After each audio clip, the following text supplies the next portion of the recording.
families of two hostages, one American, Dr. Warren Weinstein, and an Italian, Giovanni Loporto, who were tragically killed in a U.S. counterterrorism operation. Warren and Giovanni were aid workers in Pakistan, devoted to improving the lives of the Pakistani people. After Warren was abducted by Al-Qaeda in 2011, I directed my national security team to do everything possible to find him and to bring him home safely to his family. And dedicated professionals across our government worked tirelessly to do so. We also worked closely with our Italian allies on behalf of Giovanni, who was kidnapped in 2012. Since 9/11, our counterterrorism efforts have prevented terrorist attacks and saved innocent lives, both here in America and around the world. And that determination to protect innocent life only makes the loss of these two men especially painful for all of us. Based on information and intelligence we have obtained, we believe that a U.S. counterterrorism operation targeting an Al-Qaeda compound in the Afghanistan-Pakistan border region accidentally killed Warren and Giovanni this past January. Yesterday I spoke with Warren's wife, Elaine, and Prime Minister Renzi of Italy. As a husband and as a father, I cannot begin to imagine the anguish that the Weinstein and Loporto families are enduring today. I realize that there are no words that can ever equal their loss. I know that there is nothing that I can ever say or do to ease their heartache. And today I simply want to say this. As President and as Commander-in-Chief, I take full responsibility for all our counterterrorism operations, including the one that inadvertently took the lives of Warren and Giovanni. I profoundly regret what happened. On behalf of the United States government, I offer our deepest apologies to the families. As soon as we determined the cause of their deaths, I directed that the existence of this operation be declassified and disclosed publicly. I did so because the Weinstein and Loporto families deserve to know the truth. And I did so because, even as certain aspects of our national security efforts have to remain secret in order to succeed, the United States is a democracy committed to openness in good times and in bad. Our initial assessment indicates that this operation was fully consistent with the guidelines under which we conduct counterterrorism efforts in the region, which has been our focus for years because it is the home of Al-Qaeda's leadership. And based on the intelligence that we had obtained at the time, including hundreds of hours of surveillance, we believed that this was an Al-Qaeda compound, that no civilians were present, and that capturing these terrorists was not possible.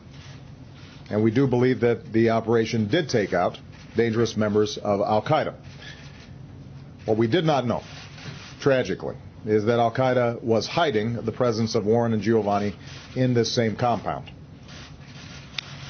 It is a cruel and bitter truth that in the fog of war generally, and our fight against terrorists specifically, mistakes, sometimes deadly mistakes, can occur.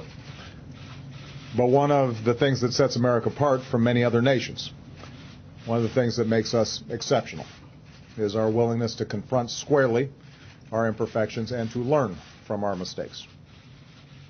Already I've directed a full review of what happened. We will identify the lessons that can be learned from this tragedy and any changes that should be made. We will do our utmost to ensure it is not repeated. And we will continue to do everything we can to prevent the loss of innocent lives, not just innocent Americans, but all innocent lives in our counterterrorism operations.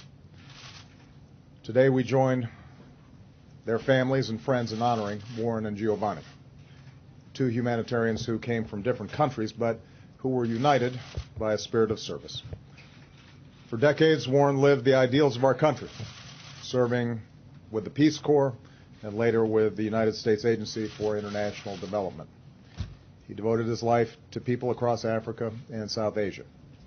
He was a loving husband, father and grandfather, who willingly left the comforts of home to help the people of Pakistan.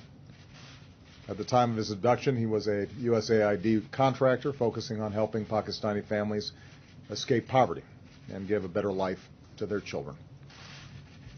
Giovanni's humanitarianism also took him around the world, to the Central African Republic, to Haiti, and ultimately Pakistan. Like Warren, he fell in love with Pakistan and its people and believed passionately that he could make a difference in their lives. Giovanni's service reflected the commitment of the Italian people, our great allies and friends, to the security and dignity of people around the world. And today is a reminder of the bonds of friendship between our countries and the shared values that bind Americans and Italians together. There could be no starker contrast between these two selfless men and their al-Qaeda captors. Warren's work benefited people across faiths. Meanwhile, al-Qaeda boasted to the world that it held Warren, citing his Jewish faith. Al-Qaeda held both men for years, even as Warren's health deteriorated. They deprived these men of precious, irreplaceable years with family who missed them terribly. Amid grief that is unimaginable, I pray that these two families will find some small measure of solace in knowing that Warren and Giovanni's legacy will endure. Their service will be remembered by the Pakistani men, women, and children whose lives they touched and made better. Their spirit will live on in the love of their families, who are in our thoughts and prayers today, especially Warren's wife, Elaine, their daughters, Alicia and Jennifer, and their families. And the shining example of these two men will stand as a light to people the world over who see suffering and answer with compassion, who see hatred and offer their love, who see war and work for peace. May God bless these two brave men, and may He watch over and comfort their families for all the years to come.